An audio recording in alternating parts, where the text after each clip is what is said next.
ГСП онлайн. Городские новости сейчас. В воскресенье 11:00 парк культуры и отдыха. Второй фестиваль зимних игр и забав. Его открывает концертная программа. После всех ребят приглашают на игровые площадки. Среди зимних развлечений – снежный тир, бои подушками, катание на ледянках и многое другое. В игровой программе присутствуют только традиционные русские забавы, зарубежных нет. Мы должны научить своих детей играть на улице, потому что сегодня это уже теряется, в общем-то.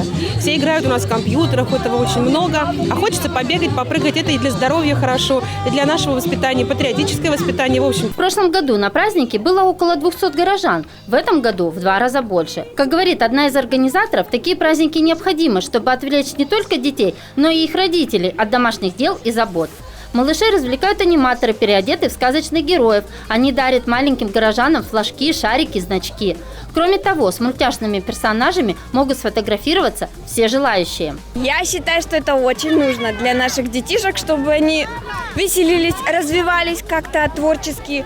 Интересные игры – это очень важно для детей, чтобы эмоциональный фон их повышался с каждым разом все лучше и лучше.